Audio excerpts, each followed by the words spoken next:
We doing work. Hello. This is Lander Red. Yeah, that's me. I'm not usually on this channel because I've only really fully come into the business about a year and a half, almost 2 years ago.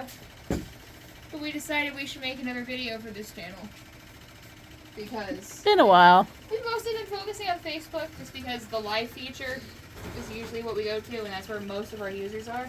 But we figured we'd make another one because we've had a decent number of people find our videos on here and decide, hey, I'm going to do that. So here's another one.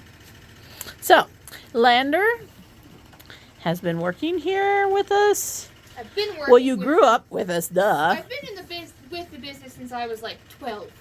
Yeah. But I haven't fully been like working the whole thing and doing a lot of like the heavy work. No. Since I went to college for a year, didn't really work out. I came back and it actually worked out pretty good because as longtime viewers would know, we've done a couple of movie deals and the first of the 3 we did in the past year and a half came about 2 weeks after I decided to leave school. So that was nice. So yeah, we're currently doing a Jose Wallace. And this is one we're reblocking, not necessarily because we made a mistake, but one thing you learn as you buy bodies is...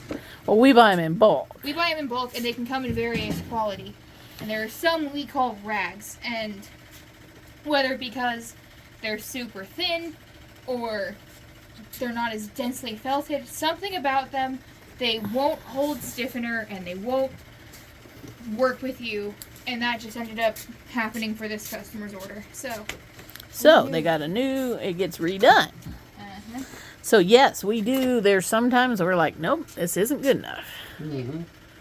Because We actually have a lot of quality control, and there's a lot of times, any one of us, we all give each other the rights. Any one of us can come back and say, hey, that's not quite good enough. We got to do it over. This is the hat, and you think, but we know the difference. Yeah, if you glanced at it, you'd be like, oh, that's beautiful.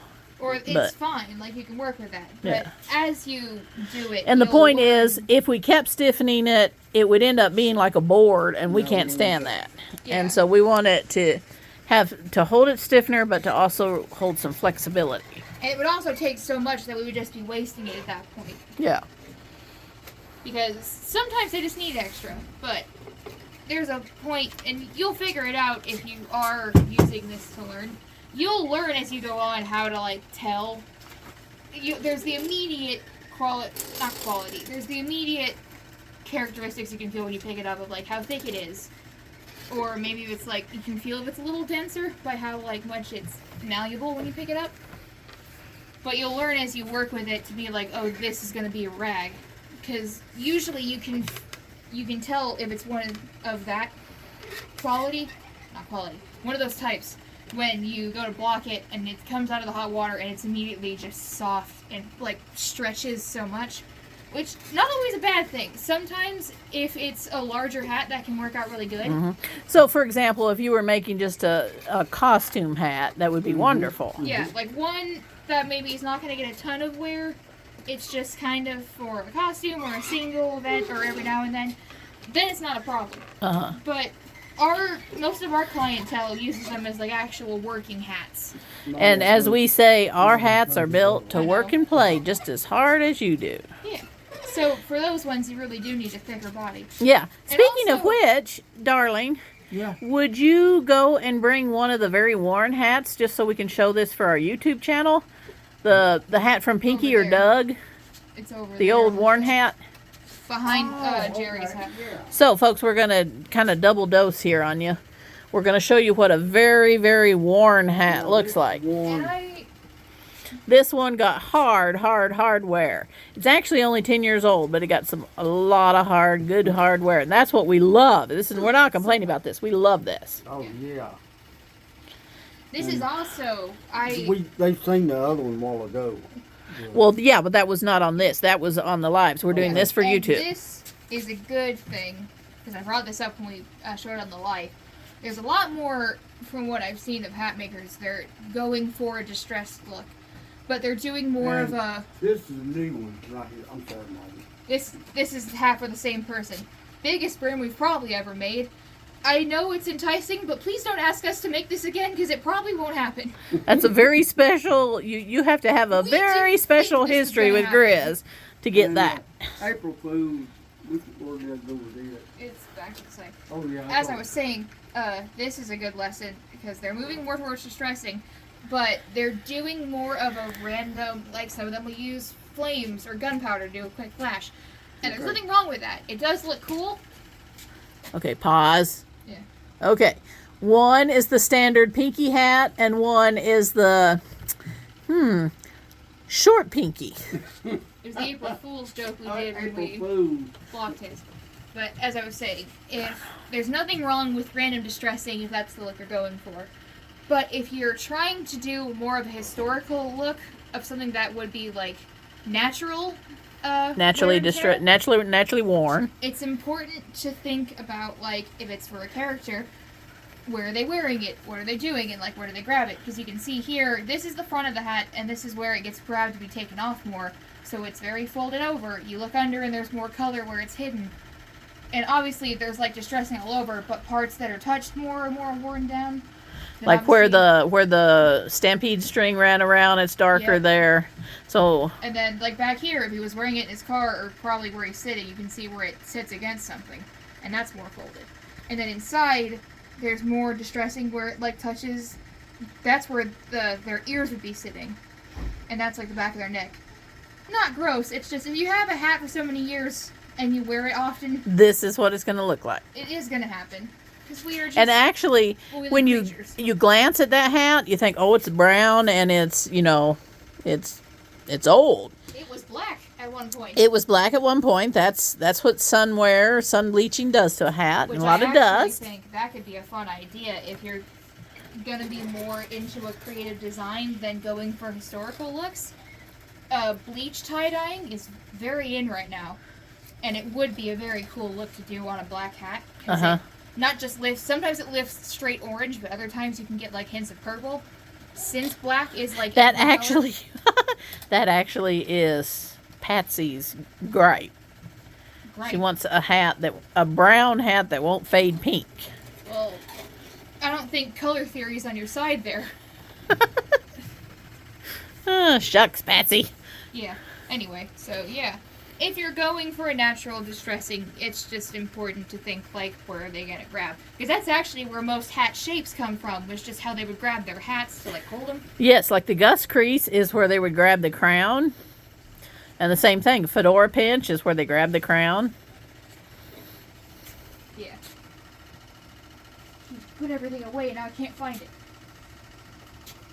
He did. He sat there. I was like, filming. I was like, oh, he's putting everything away. He literally put away everything you were going to use. We both like to have spots for our stuff, but we have very different spots where we set them. Because as I'm working, I just leave it here on the counter, and we'll pick it up as I need it. But he always insists on, like, putting it back over there. And I'm like, I get it, but if I'm still working, just leave it. So yeah. Also, if you're working with bodies, black ones obviously leach out a lot of color because it's the most prominent dye of the normal hat colors. Obviously, if you have, like, more specialty colored ones, then it's going to be a different story. But standard-wise, you'll see black leach out a lot of color. And if you end up in a situation like we do, where you've acquired some vintage bodies, and you'll notice they leach out a lot more color. And it's not because I'm holding hot things. This is not safe. Sorry. Excuse me. It's not because they're, like, actually secretly of less quality. It's they use a different type of dye, which is more like a mica powder instead of a liquid fabric dye. So it comes off easier, but it's not necessarily that it's leaching out more or it's bad quality. It's just the different dyes leach out differently. Just some nice knowledge to have as you block. And then that's another thing where the stiffener helps set that in. Yeah, it sets the color in too. So every step has usually more than one use as you learn.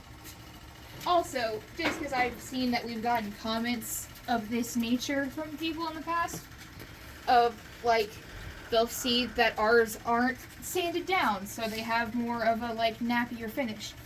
That's not a sign of quality. It's just a different practice. Because a lot more of like dress hats going into like the late 20s and early 30s, they really got into the practice of like sanding them down and giving them more of like a finished look. Which that does make them really thin in some cases, which makes them not as durable, which is fine for a dress hat, but it's just... We're going for two things. A historical nature of the hat, Yeah. and a very sturdy hat that you can, as we say, can work and play as hard as you do. So... I might not have to pull this one. Well, I have to pull a little right here. But yeah. And that's... Everyone has their preferences for their hats, and there's never any reason to be like, you're wrong in your idea. But I have seen some comments that edge to the territory of they're not good quality because they have this look. Yes. And that's just simply not the case. And we've had folks straight out tell us that because we didn't sand our hats and because we didn't put Yeah, I only really have to pull them crappy and they know bonded who they are. leather sweatbands in, that our hats were no good. And they know who they are, and I know who they are, and I'm watching. If you see this, I know. yeah, and we read every comment. Wow. And I laugh at you. Meow. In jest, but not mean, but I do laugh at some of them because they are a little ridiculous. That's all I get to do anymore. Yeah, this one really... They usually don't end up this symmetrical when you block them. It's because we're blocking. What? It's because we're filming. No, if you was filming, if you was doing it, really trying to, it'd be one side be. You've probably covered most of this, but we have a book where we have all of our styles written down with their dimensions and what they look like when you go to... Don't show them the book. We have to keep some secrets. We'll just show the outside. No, don't open it. That's the book. So yeah, this is essentially like our Charge Master. Or our book of recipes. Whatever your main crux of your business is, this is ours. And we keep it because it's just easy to have a reference thing to go to. Because the standard dimensions for most of our hats is 5.5-inch crown to a 3.5-inch brim. Which is just kind of the universal dimension of hats. But we get dress hats have different dimensions. And that's not a finished dimension of the crown. That's the block dimension. Yeah, that's the block dimension. But sometimes you just are like, I don't remember, or we tweak some classic designs to different dimensions for our own signature thing, which if you're a new hat maker, I very much suggest you do, because then it's similar, but you have a way of being like, I got my own thing. But, yeah, so it's good having that to look at. I started that for a reason, and I can't remember what it was. Right, pulling.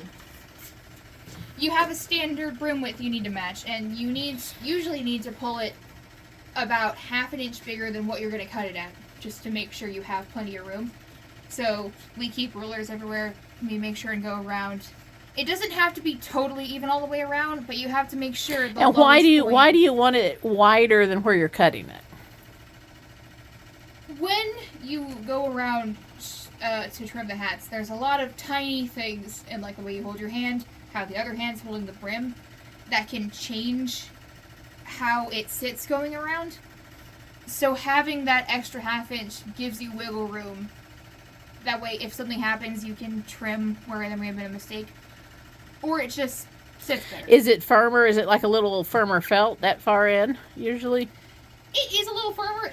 They taper off a little naturally as they go down because they start at the top and kind of Work out. Yeah. Yeah. So, 1, you get into the thicker part, and 2, it gives you wiggle room as you go around. Because, like, if you hold your wrist one way, but as you turn it changes, that can adjust how the blade is sitting, and that can change a little. Or how this other hand is holding as you go around. I'll probably have to do a trimming video to explain. But yeah, it's just, it gives you excess room to make sure you don't, usually you don't have any problem, but it's good to make sure you have that. To give yourself that room. Yeah, because if Wiggle room. you can try to be like, I'm going to trim as close as possible, I'm steady-handed, good. if you're doing it by yourself, it's your business and you decide. But if you get into that, you can get a little careless of like, look how good I am, and that can cause problems. So just, if you're starting out, I recommend having a good ½ inch of excess space. Okay, so the weights are on here and the hat is cooling. I guess for now. Yeah. Unless there's other things you feel the need to explain. Nah, I'm done. Goodbye.